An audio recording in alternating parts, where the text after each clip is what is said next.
From his breakout role as a smooth-talking sheriff in the critically acclaimed Deadwood, to his more recent starring in a hilarious comedy horror show, and also one of our favourites, the Santa Clarita Diet, Timothy Olyphant has been a successful TV and movie actor for more than 25 years. Are you curious to find out what type this handsome specimen is? We've been practicing to type for the last several years, and more recently we've been typing additional celebrities while getting coached by Shan from Objective Personality. That means that yes, the type revealed in this video has been confirmed by Shan and Dave. And again, we're doing these classes because we want to share our typing journey from the student's perspective and also show you where we struggle and how we're making progress. Okay, now let's start with biases. So I had an immediate bias that Tim was some kind of ISTP after watching him in the Santa Clarita Diet with Drew Barrymore. He reminded me a lot of Felix with his humor and facial expressions, and I guess just the full body comedy that he has in the show. Yeah, and I had pretty much the same bias, especially after seeing a picture of him in a goatee,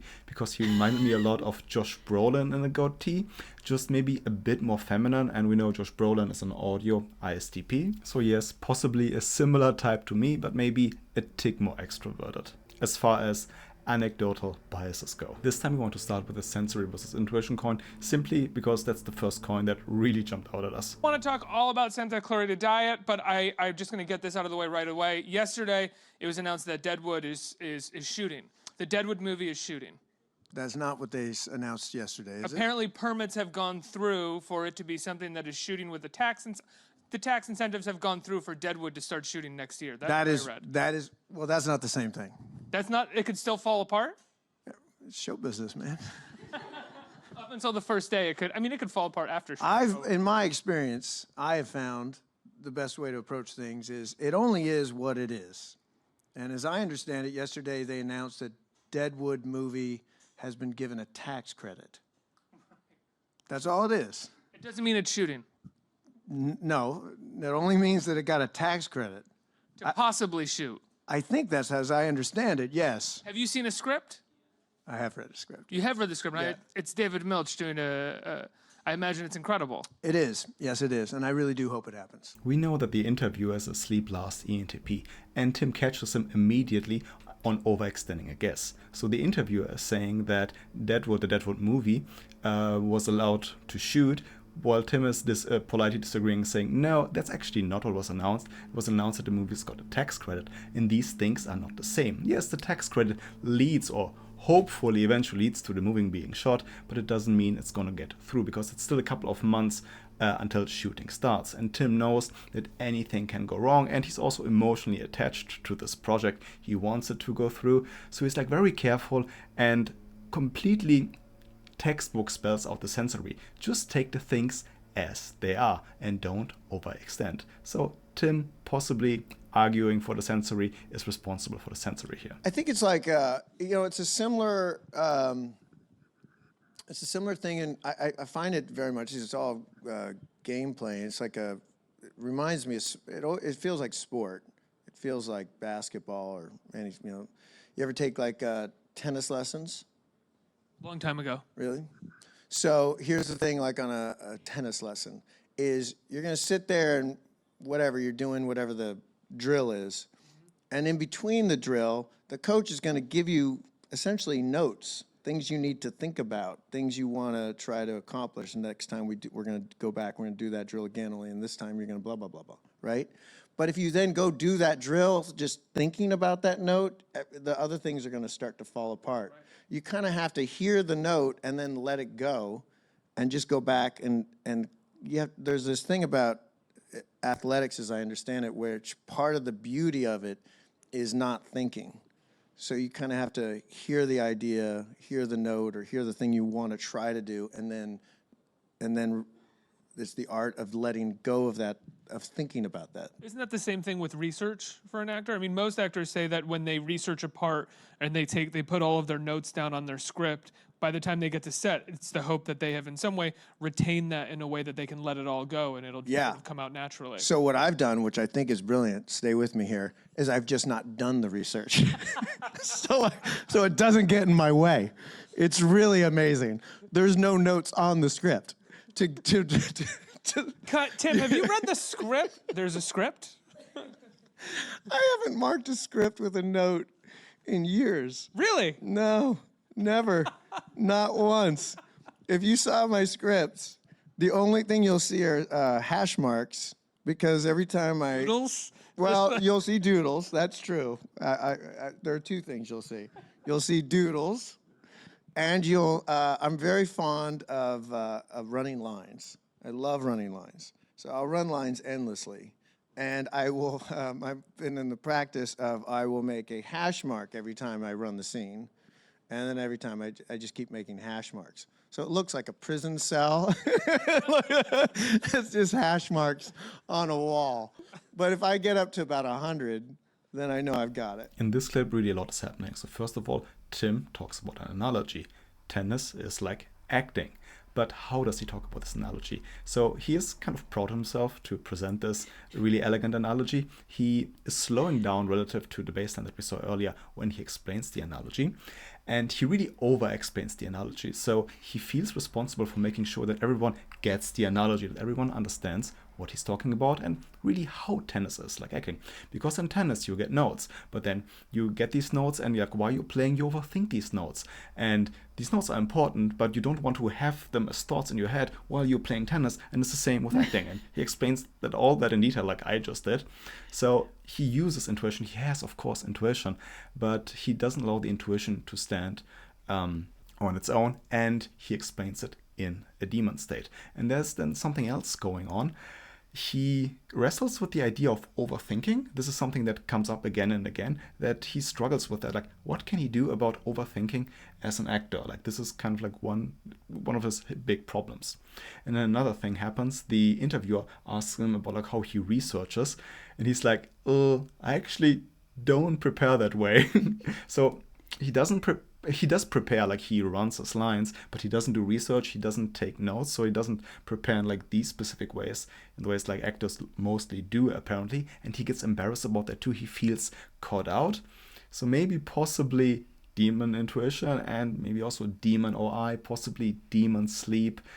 These are the things that we're seeing here. Okay, so now we've seen that Tim is Savior Sensory and Savior OE, and as Felix hinted to, probably Savior Play / Demon Sleep. So let's have a look at the DI versus DE coin. You know, it's you try harder. And then I've been in things where Walk around and everybody, what can I do? What can I do here, guys? Help me out. No, you can't do that. When you do bad work, you think. I'd like to think it's gotten to a place. You know, I've been doing it for a long time now, so there's a level of it's not false modesty. I think I'm good at what I do. Yeah. I've gotten to a place, last decade or so, where I feel like there's a certain level of consistency that I bring. I know what I do. I have a better sense of what I do and what I do well, and I think I have a better sense of myself, and so I'm less likely to put myself, assuming I don't need the money. Which, if they don't pick up a season 3, you'll see me in a piece of shit any day now. So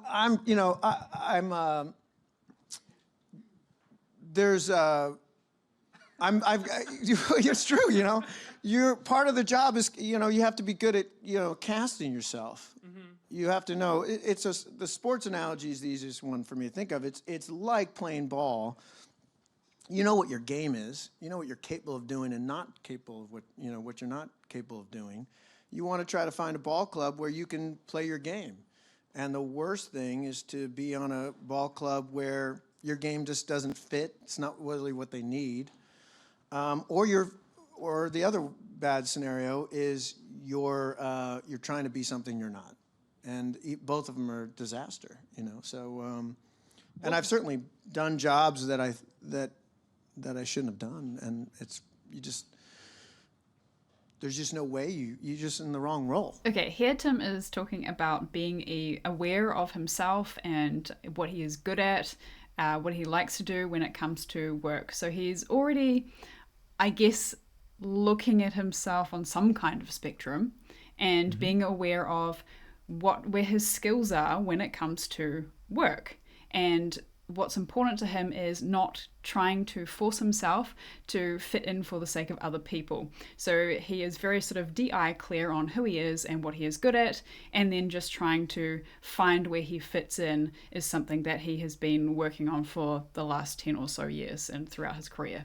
Okay, so what you just saw and what Holly was explaining is that Tim is probably Savior TI, because he's aware of himself, he puts a tremendous amount of pressure on himself, and what he's mainly tracking about himself is how work works, like what he can do, what he can bring to a project. He's very aware of that, he processes that a lot, and he doesn't seem unsure about that, so there's a lot of confidence in tracking all of that.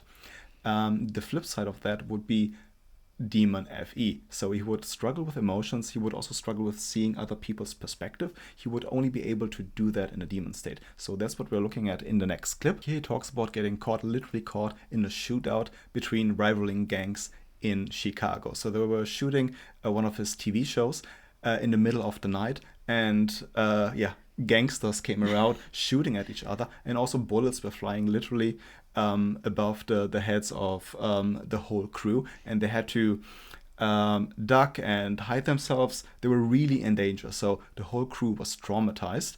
And in the next clip we see kind of like the end of the story and how he's processing the whole thing, the whole trauma the next day, and we see what he's struggling with and how he's processing it.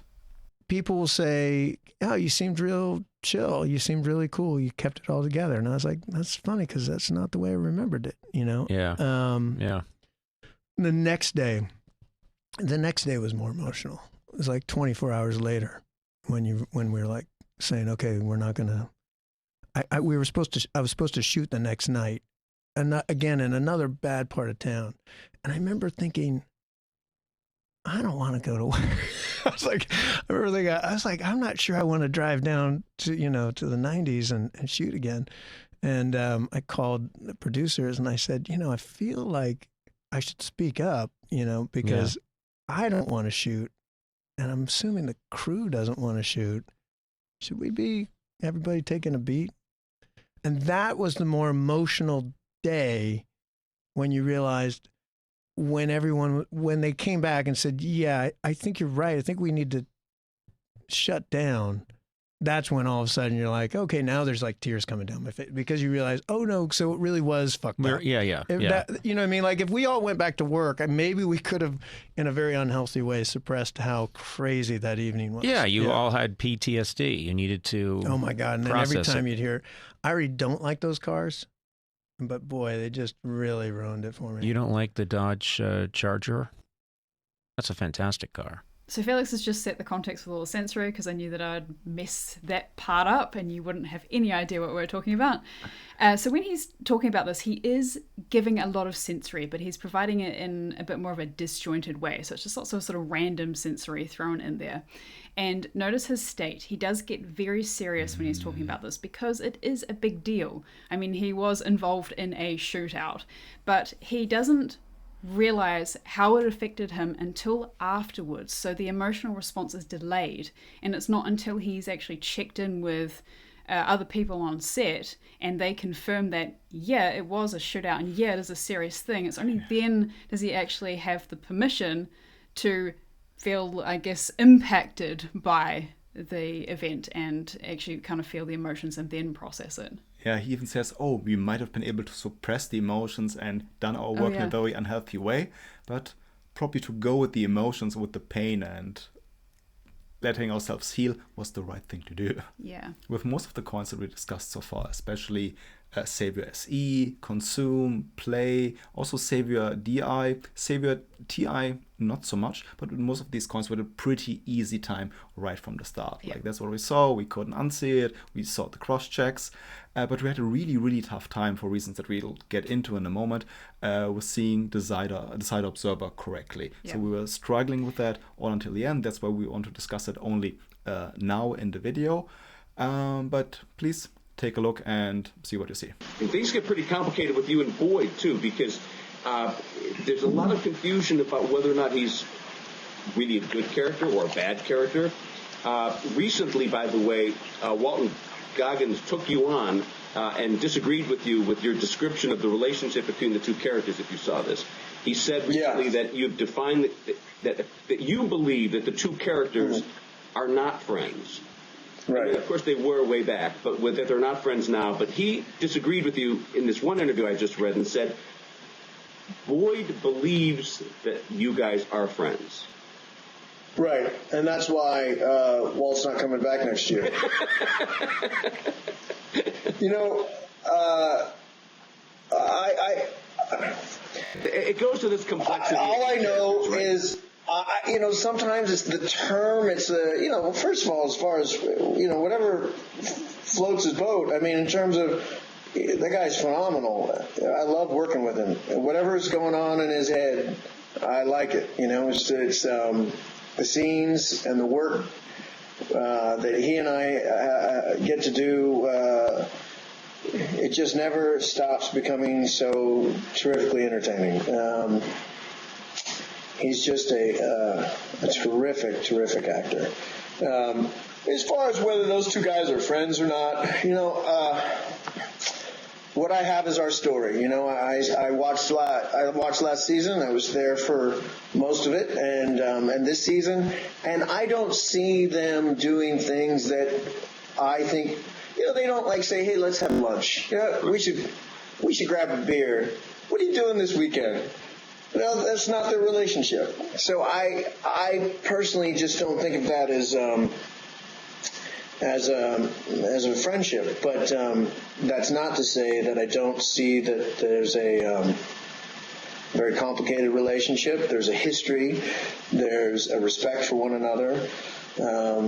So this video was interesting in general because he has a really weird, uncomfortable state throughout, at least compared to most other interviews we've watched and we've shown in this class. But now with the specific question about his co-star and the relationship between their characters, he gets weird, especially because first of all, his co-star disagreed with him. That makes him uncomfortable. He tries to lighten the mood a little bit with a joke, but you still see the discomfort and how he's cringing a little bit.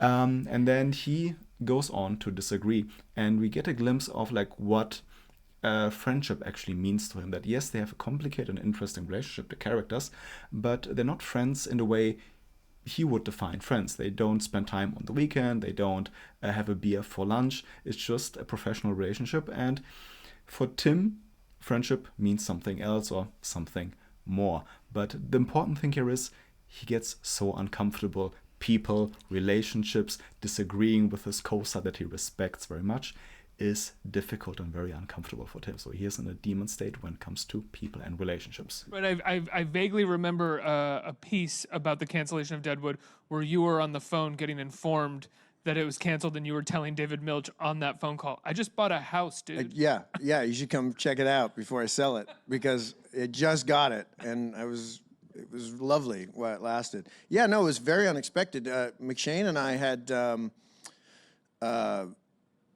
renegotiated our contracts during the course of the third season. So it's so absurd. So we asked for raises after 2 seasons. As is common in show business, after 2 seasons, you say, "Okay, it's a success. We'd like some more money." And they, do you know this story? They were like, "Okay, we're proceeding with negotiations." And as the season approaches, we have not closed that deal. And the late great James Gandolfini had just famously had been through a thing with Sopranos where he was asking for more money and refused to go back to work until they figured it out. And it was kind of in the press a lot. I think he accepted a Golden Globe during it when he thanked everybody at HBO, and it got a laugh because they knew that he was in these. So anyway, my point is that McShane and I were like, we're going to go back to work in good faith. We're going to start the season knowing that this is going to get worked out. So we went to work and we shot a bunch of episodes, and then somewhere along the way, 7 episodes, 8 episodes in, I got a call saying they closed the deal and we got this big raise. And so we got back pay. My point being is that they canceled the show like 2-3 weeks later. They wouldn't have, they didn't clearly see a cancellation coming. They wouldn't have given us that money. So I bought a house thinking, well, at least one more season for sure, but probably 2, but let's not count on it because you don't want to be an idiot. And then they're like, none. And it was just such a disaster. It was so good. But, I'm fond of saying now, thank God I didn't know they were going to cancel the show. I never would have bought the house. We figured it out. We made it work. In this clip, we see Tim talk about unobserver problems. First of all, what's the state? Like, is he calm? Is he relaxed? Is he joking? Or is he very tense? Compared to when he was talking about people and relationships in the other clip. So he's calmer, he's more joking, he's laid back, literally. Although he's talking about like a really serious problem that he had back when Deadwood happened. Because he had assumed, for good reason, that more than 3 seasons of Deadwood would be coming. Because they had just prolonged and like they just had given him a raise for his contract and he was the star of the show. But then they canceled Deadwood and he had just bought a house and he had a mortgage and it was a nice house and he didn't know if he would be able to handle it, if he would keep it. And he jokes and says, oh my God, it was such a disaster. But then immediately goes, yeah, but we figured it out and thank God we have the house.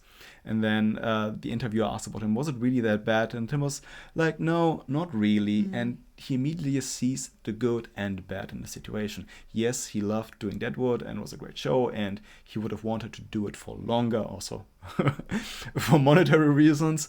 But he also could see it was a really tough shoot and there was some good to it being cancelled for him as well. So he is calm about that stuff, especially in hindsight, and he can easily see the good and the bad in observations. And again, you see a lot of more disjointed sensory that is really not well organized. He goes off on these weird tangents and he does that all the time. So just more points for SE, and he really is also a double observer. As we've talked about before in other classes, social type can play a huge part in how someone's op type actually expresses itself. Now, in Tim's case, his social type was one of the reasons why we had a really hard time seeing whether he was an observer or a decider, because he did look like he was doing, I guess what we would say, double deciding, but it wasn't really double deciding. So let's have a look at whether he is Savior Friends or Savior Flex. You can probably guess already which way we're going with this. Yeah, we get it.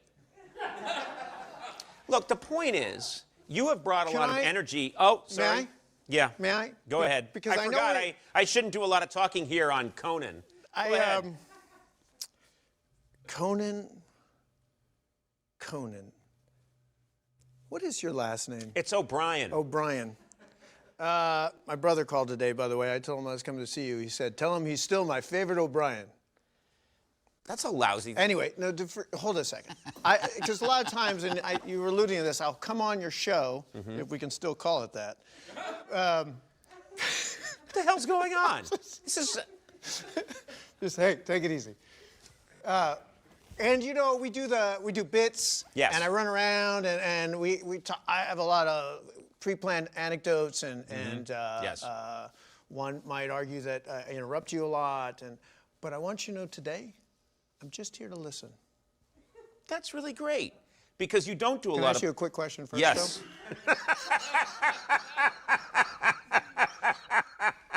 When's the audience coming back? They're not coming back. Here's what I think is going to happen. Our plan is, as you know, we're wrapping up the day in, day out show. That the final one is on June 24th. So the last 3 weeks, we're going to be, we're going to sort of really ramp it up, do a lot of fun, look back. And then the last 2 weeks, audiences, real audiences. Something like 2 weeks? No. Don't. We want you here now. Can't wait to see him. No. I'm Can't saving. wait to see him. No, Tim, come back. I want you here.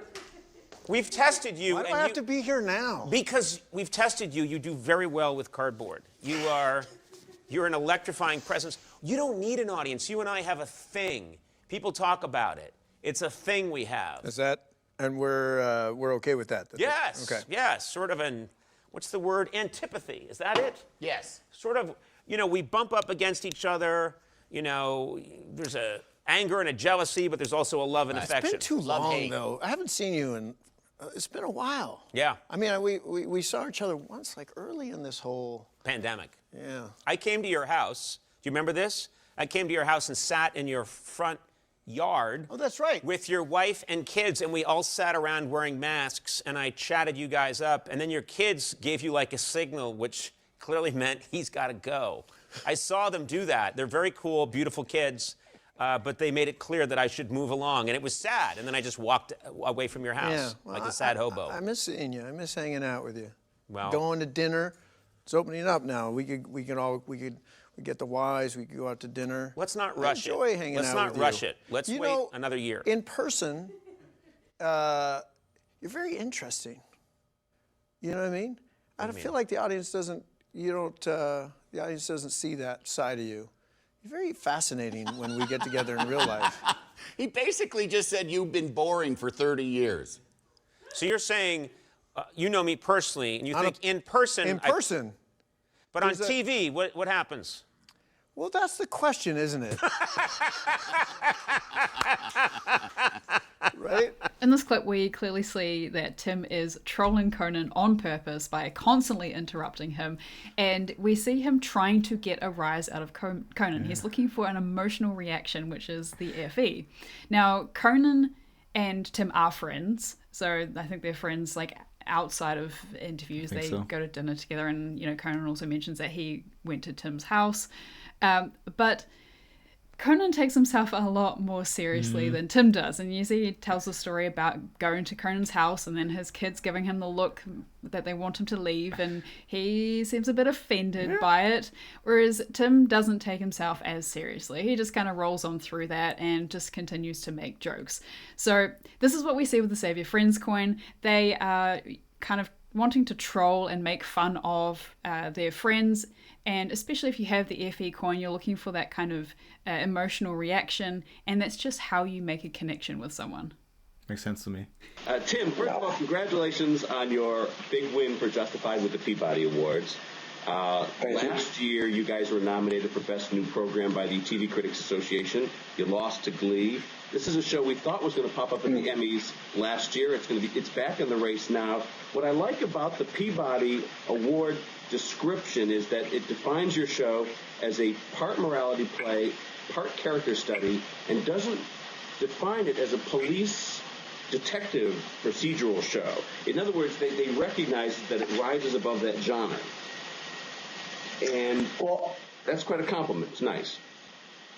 Well, thank you. I'll take it as a compliment. I don't know if it's fair to say that we rose above that genre. I think that genre in its own way is fantastic. We're just not that. Now, in this clip, the interviewer, who wouldn't be surprised if he's a decider, he does kind of like to ask decider questions, he does try to pay Tim a compliment by, I guess, saying that the TV show Justified kind of rose above the genre. And Tim gets a little bit awkward. He sort of takes the compliment, but then disagrees with it and just sort of outright says, we're not that. So he's awkward about being put above others, about the work and what he's doing being put above others. And that is what we see with people with demon flex. Even if you're a decider, you just don't like to be put above others. Even if you're an IP. Even if you're an IP. It's just really awkward. So the Save Your Friends Demon Flex coin was one that we had a pretty easy time seeing. But seeing the laughing, joking side of him and how he likes to troll people made it difficult to see whether he was an observer or a decider. But he is very much a decider, and he is very much Save Your Friends. So he is a number 4. So Tim's full type is double feminine, TISE, consume, play, sleep, blast. And as Holly already said, he's a number 4. We didn't include clips on specialist, but yes, he's also a specialist. He is the actor. He does some producing on the side. He's very much interested in the writing and the storytelling of the shows. But it's not really what he does, not what he specializes in. You do see that Generalize is not last in him with these things, but he is the specialist, he is the actor, and likes to be like one part in a larger whole that is TV and movie making. And then he's also energy dom, and with that, last. This might be, if you're new to typing, a bit more difficult to see because he is very chatty. He can talk a lot, he can jump in, he can interrupt, he seems very energetic, but he's very not serious about giving information. He's joking around, he can't finish an anecdote, he's not really interested in actively responsible for producing anything in any finished, round way. He's rather joking around. It's just very, very chaotic. He does what we usually call bird chirping, which his animal stack and the animal stack of Holly is famous for, which is still a very extroverted, energetic form of Blast. And overall, the most interesting thing to us was seeing someone who is an IP, who is lead TI, but at the same time lead friends, who is with that tribe motivated first and self motivated last, while his self perspective comes first. Yeah, so it is a really weird contradiction. It's a huge imbalance in this type, but that makes this type very interesting. And he's an example of someone with that contradiction who I think built and crafted a really good life for him and seems just happy and content with where he is. But I'll take a deeper look into that type and his life and how he made it work in the article that's coming out with this video, and you find the link in the description. This last clip we're going to play as an outro clip is something that I found on the Ellen Show, where what I think is a really good example of extroverted SF play and just not being afraid of people seeing you in your underwear as long as you look good. Thank you. So what's the story about people? I know people take pictures of you when you're out in public and they get excited. But at the gym, they're now taking pictures of you. It's so weird. It was like one of these you never know how these things are gonna go. So I got a call from, this is why a ways back. LA police called me, and they say it's quite disturbing. Someone at the gym in the locker room is taking photographs of people unbeknownst to those people. And the cop says, we recognized you, And and they say, but we just want to let you know it's not a problem. It's never going to get out, but we want to make you aware of it so you can be on the list of the people that, do press charges and stuff. And I said, whoa, it's never going to get out. And he said, no, it's not a problem. And I said, well, how do I look? I mean, let's think this through here. Yeah. Because we could turn this frown around. This could be the, I mean, I don't know what the angle is or what, but this, careers have been made. Yes, they have. Out of perhaps less. Yes. Perhaps. Perhaps. Yeah.